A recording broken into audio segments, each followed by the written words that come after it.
Hello, everyone. This is Nabil Ejazi, and you are watching Imagine XP's podcast series.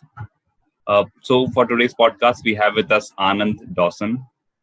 As an introduction, Anand is the head of UX at Imbibe. Imbibe is one of the prominent ad tech companies which works toward the vision of making education accessible for everyone.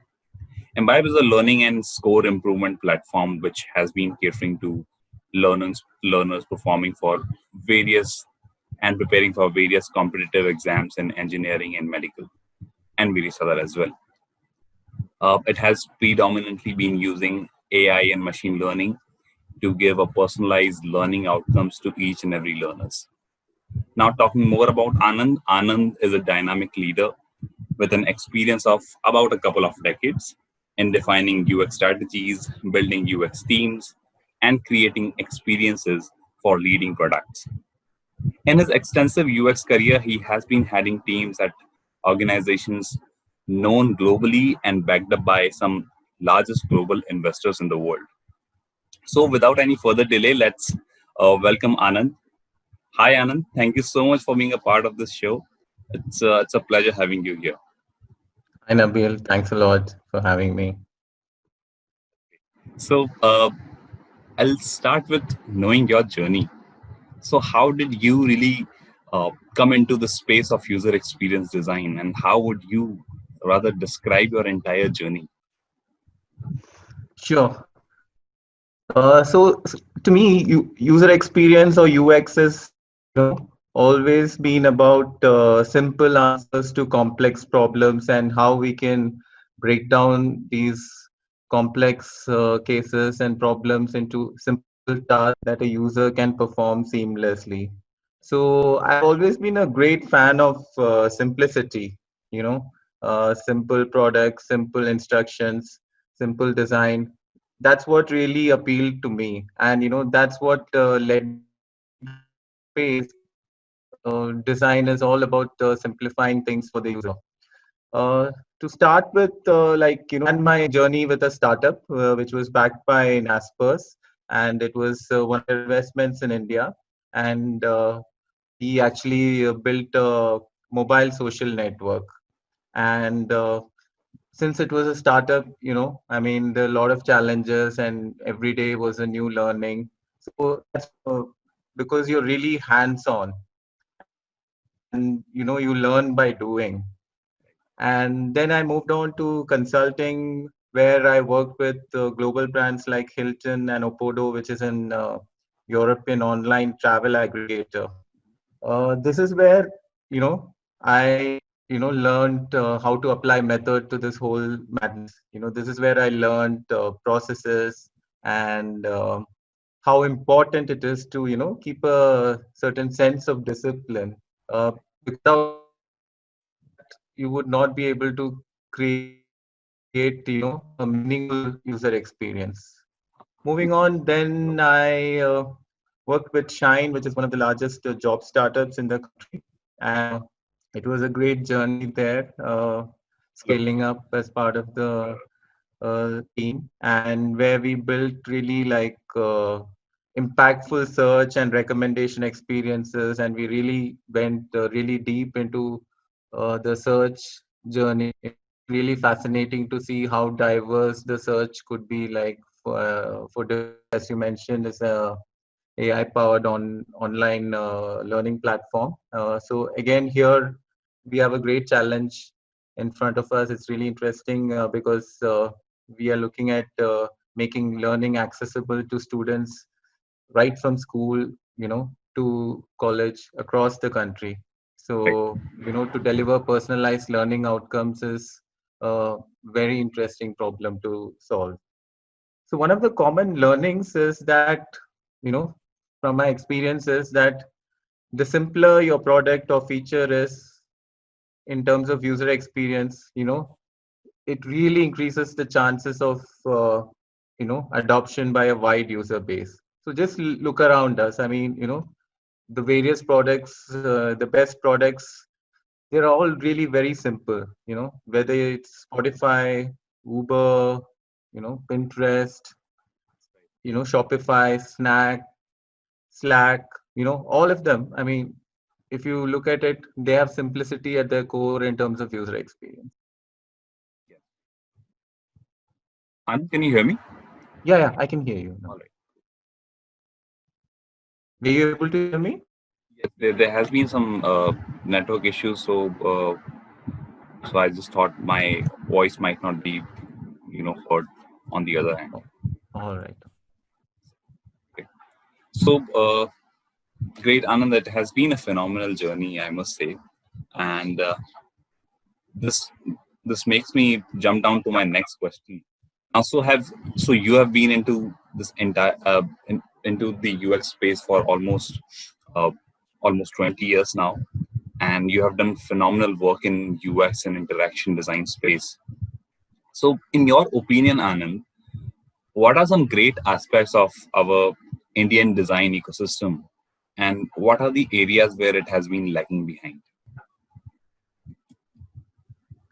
See, I think over the past 10 years, it's been Mhm. a really great journey for the Indian design community. It's really great seeing some very solid products being built out of India, both in the consumer space, space, and I would say even in the enterprise space, we are really seeing some solid products coming out. Uh, what I do feel is, as part of the design community, we could step up a bit more to help businesses and companies understand more in depth, the value of a great experience.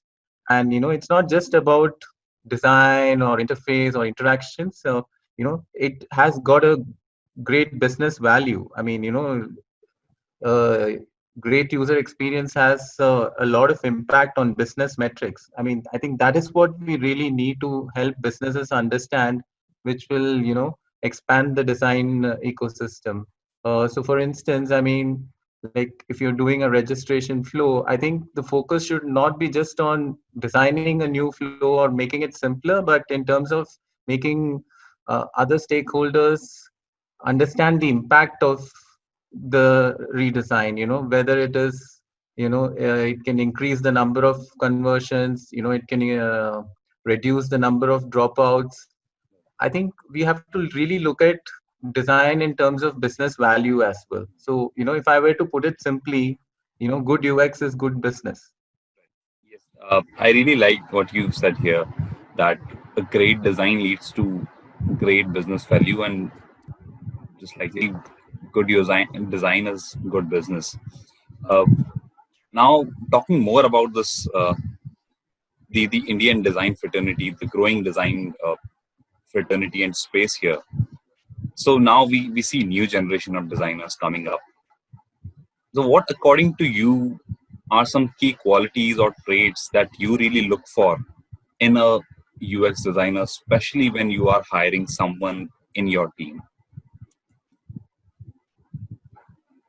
Sure. So it's really, like you said, it's great to see some really awesome talent, coming into the system. I've worked with some of the, you know, designers who are very young, and, they've got like very solid ideas and insights.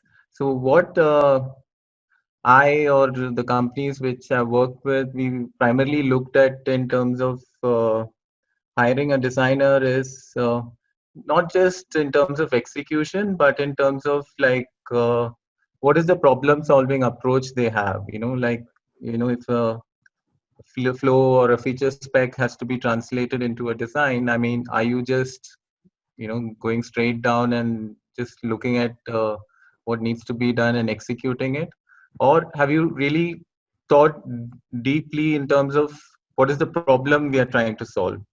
I Right. mean, have you looked at breaking down that complex problem into simple tasks, and then have you translated it into, a form of a user experience? So that is something which we really look at. And so, I try and have discussions around how the designer has solved the various problems in the past. And, uh, we probably even talk about hypothetical cases. Look, if this was the case, how would you solve the problem?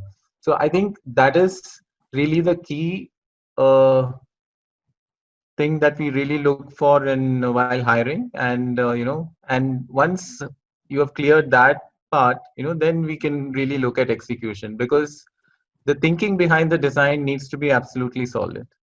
Got it. So it is all about having a problem solving acumen in a candidate, which comes first. That's The right. other things uh, they really come at the further or at the later stages. So, Anand, but I would not brag about this, but you are known in the entire community for your work in the mobile domain. So, which of course was very challenging initially. So, could you look back and share with us any exciting projects you loved working on back then? uh, Actually, many projects, it's difficult to select a single one, but I have really exciting memories of building out mobile social network totally from scratch, when data speeds were unstable, and when users were just beginning to adopt the mobile internet.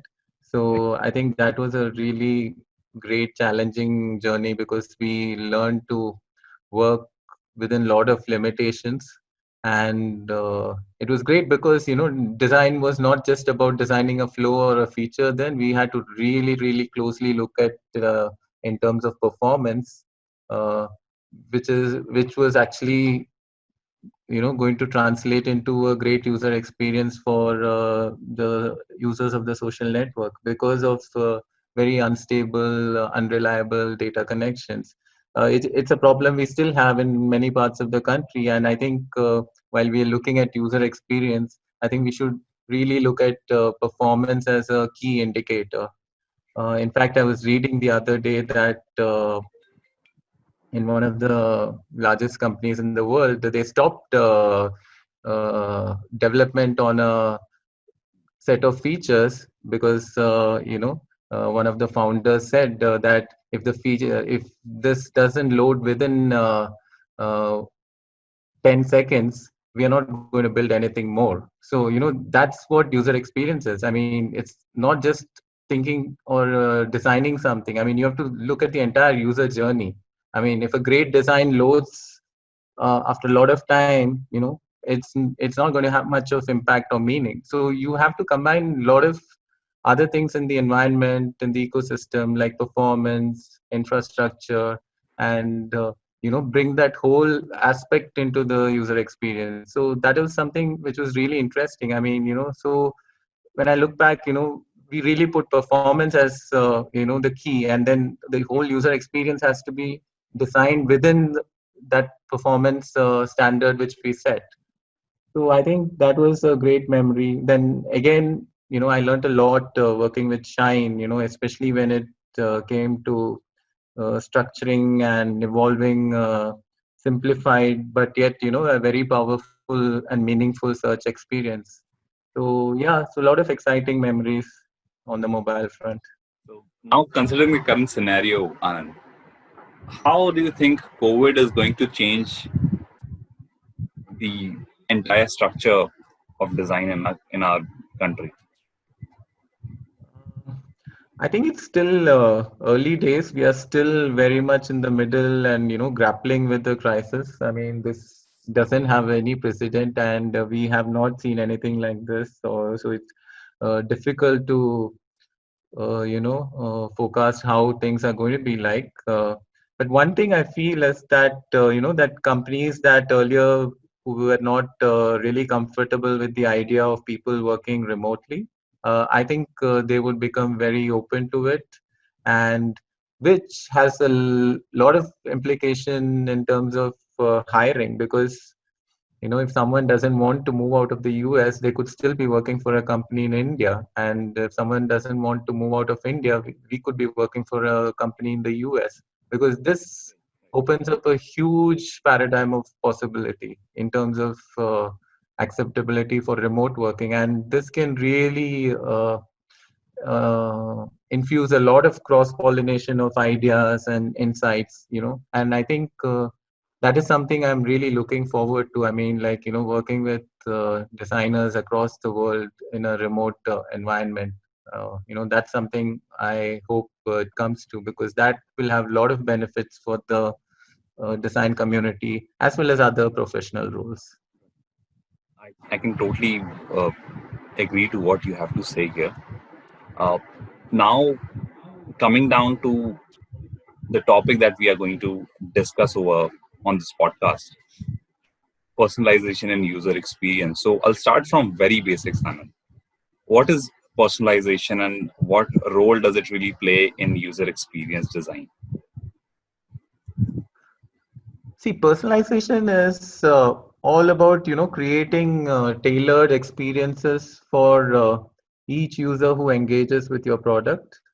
So you look at their characteristics to start with. Then you start observing the patterns of their behavior and what are the various activities they do while they engage with your product. So personalization done right, and repeat that it has to be done right. It could play a huge role in simplifying the user experience, because you're going to make the user experience really effortless, because you're going to surface information and content which the user might be interested in without the user even having to look for it. And there would be a lot of cases like where even the user is not aware of certain needs or wants that you might be able to surface. So, if you look at Spotify or Pinterest or YouTube, they're really good examples of content that you like, or would like to explore, which are being surfaced in the right context at the right time. This can certainly be make out that a personalization failure can be indeed a design failure. Would that be right to say that? Absolutely. Absolutely. Because if that's why I said repeated, personalization done right. If it's not done right, you're just going to bounce off the user. Now, Anand, some people might confuse personalization from customization. So, how these both terms are different, and why is it really crucial to customize or personalize experience from a business standpoint?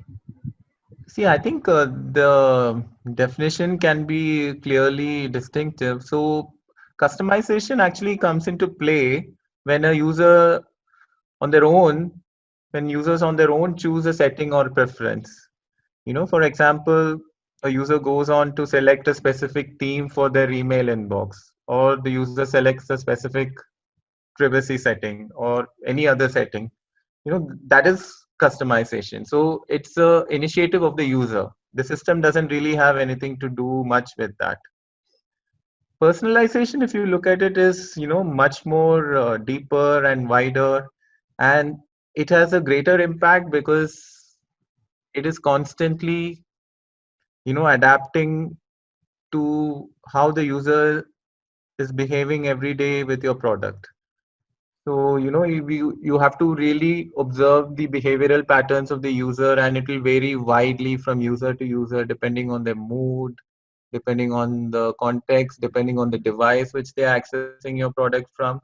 So, taking into account all these factors, you have to come up with a balanced approach which, and proactively make recommendations, or surface content which the user is likely to engage with the maximum. So this way you actually give the user a very seamless experience. I mean, the user just keeps engaging. It's a very frictionless experience. I mean, you just keep moving on. I mean, there is no, I mean, you're not being forced to make a decision, or there are very few decision points you would really need to make if if you have a very good personalized product. It's very important from a business standpoint, because personalization will drive maximum engagement and conversions, and that is ultimately what every business wants in terms of business value. So to drive engagement and conversion. So, customization is from a user's end, while if you talk about personalization, it is more from the design end, right? Absolutely, from the system end. Right. So, I can certainly say there is a lot for artificial intelligence and machine learning to do here. Absolutely. Because the factors which we need to combine to arrive at a personalized feed or recommendation is just too many. I mean, like, so you would need AI and machine learning to play a big role. Now this leads to my next question. How does the entire design strategy changes while implementing personalization in the user experience? To start with, I think as a design team, we would really need to map out a very wide, diverse set of user journeys. It's not like just looking at, okay, these are the 4 types of people who might be using our product, and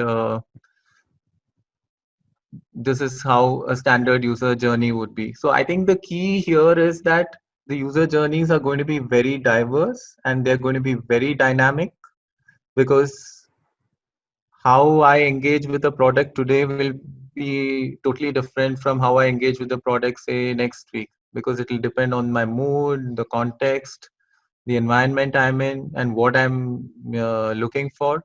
So I think we have to first study and try and understand. We'll never be able to map the entire set of journeys, but we'll have to come up with various diverse journeys so that we understand all the use cases and user scenarios. So the design strategy would actually need to factor in a lot of dynamism. The content will need to be tailored to each user's behavioral patterns, and each user's experience, when personalization done right, will be like totally different. I mean, you could be looking at 2 different products even, I mean, when personalization hits its peak. uh, so for example, if a user is looking for a washing machine on an e-commerce site, and the site knows that I have certain preference for certain brands in the consumer durable space, uh, maybe my recommendations should start with those brands, because the system already knows that I have a preference for these set of brands.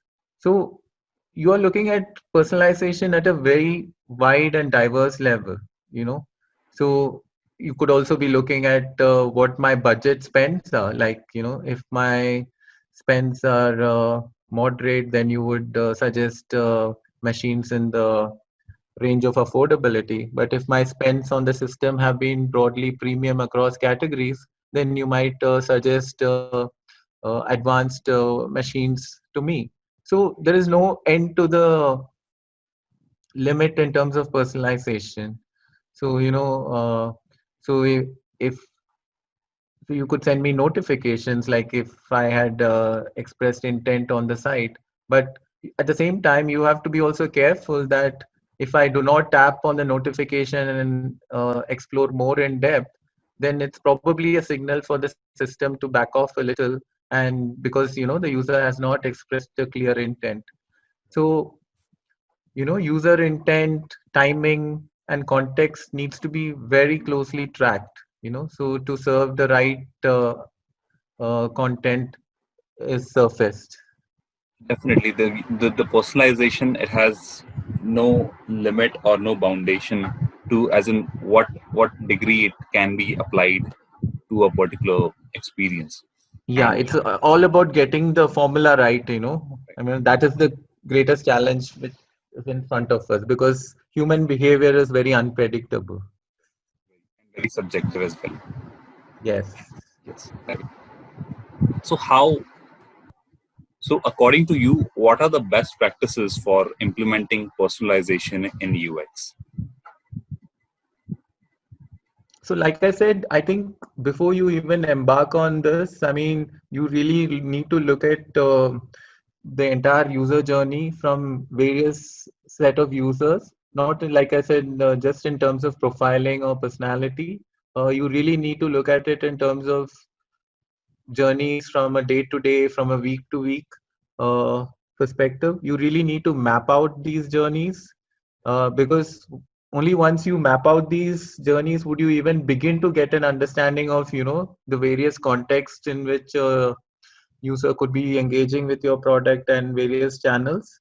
So in effect, what you would need to do is basically design a personalization framework. So the framework needs to be really dynamic and innovative, because the content and the sections which would come within the framework would completely change depending on the user and the user intent and the context. So you really need to prepare for a very dynamic experience. So what you design for a user today might have to change completely based on what the user is doing next week. So that's the kind of dynamism you would really need to factor in. So instead of designing for a standardized user experience or a user journey, uh, you will have to keep dynamism as the core, if you as a best practice, if you were to design for personalization. So, in your opinion, what are the downsides of having personalization in the entire user experience? There are quite a bit of downsides. Like I said, if personalization is not done right, that is one aspect. And then there are also other aspects, like, for instance, uh, I'm a designer and I keep reading articles related to design, and which kind of confirm to a point of view. Personalization could lead to me, being fed more and more content of the same type. Now, that is not something which is really balanced, because what this would lead to is it kind of creates a filter bubble. So, because this is the content which is being fed to me by the system every day, I start tending to think that this is what probably everyone feels and agrees with. Whereas that's not the reality. Because of the personalization algorithm, I am being fed content which I am likely to more and more engage with. But it's not the reality. I mean, the reality is the world has a lot of diverse set of opinions and views and counterpoints. So this is something uh, which we need to look at it from a ethical standpoint as well, so that you don't do personalization to a level that it caters to the user's biases. So at the same point, you need to have like a counterbalance. So you need to have a healthy balance, basically, when it comes to personalization. So, it is really crucial to have a certain limit to how personalized you are going to make the entire experience, because it might affect the bias of a user. Absolutely. How do you envision personalization in UX in the future? See, the way I see it, I mean, users are becoming very impatient. They want everything instantly. They want everything immediate, and they want accurate answers. They really do not want to browse or scroll. It just has to be surface to them.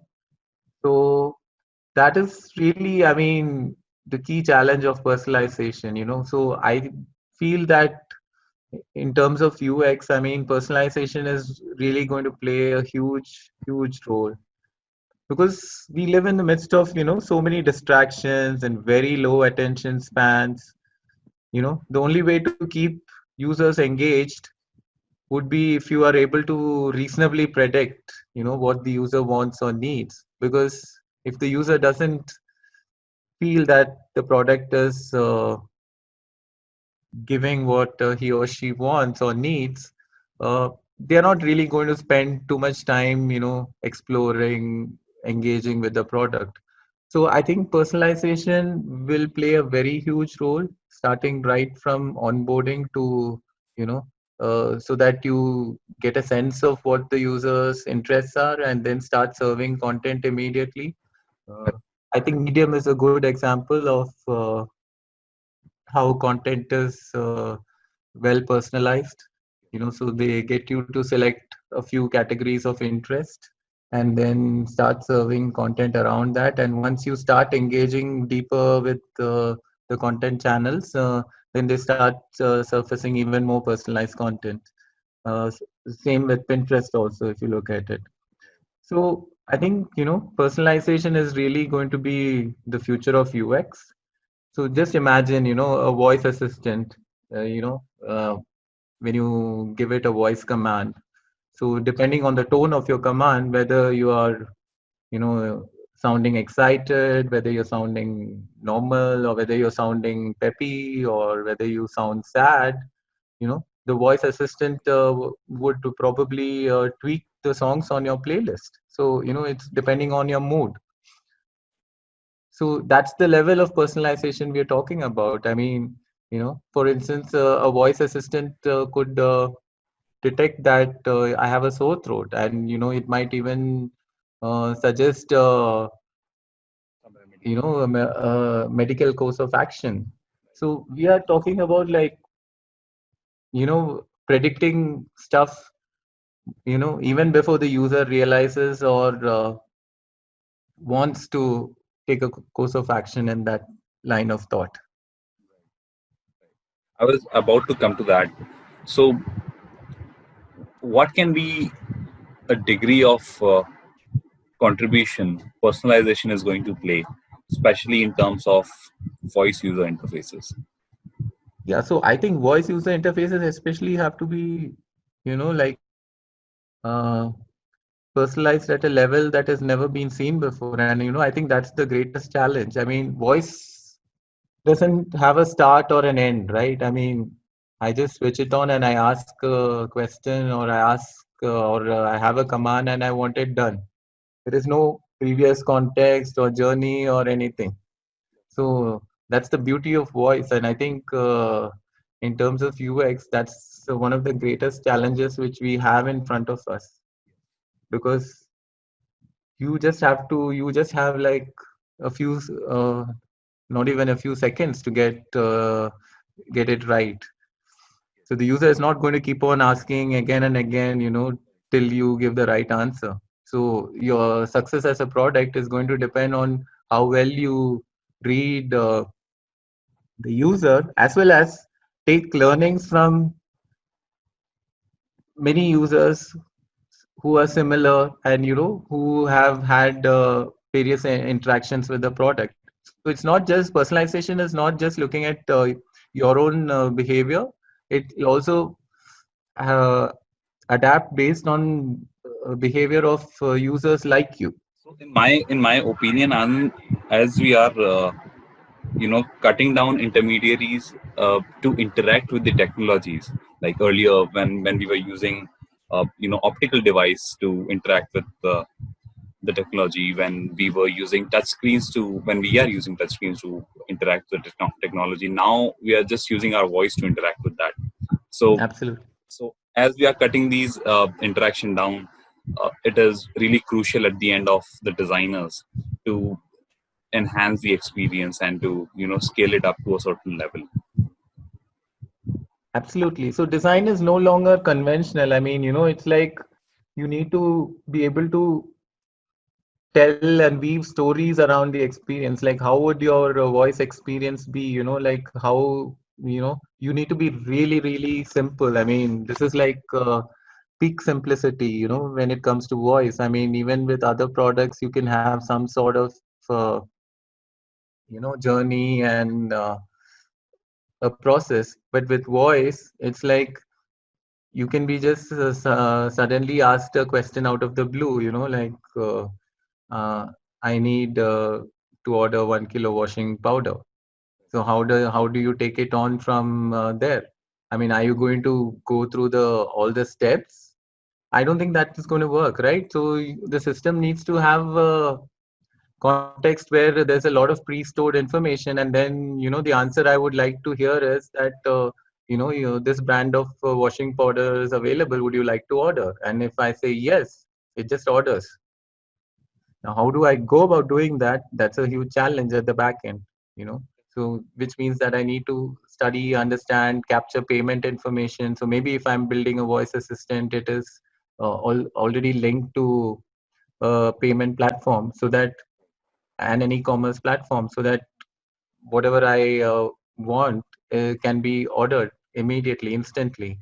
But if you start asking me what is the quantity you want, which brand would you like, these are the brands, the user would lose interest.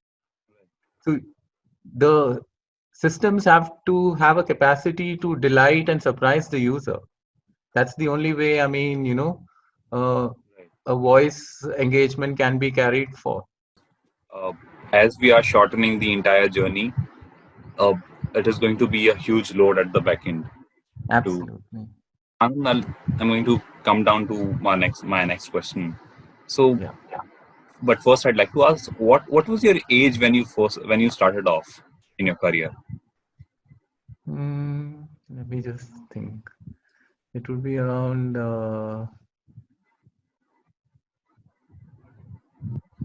23, 24. 2023, 24. So, if you could turn back the time and talk to your 24-year-old self, what would you tell him?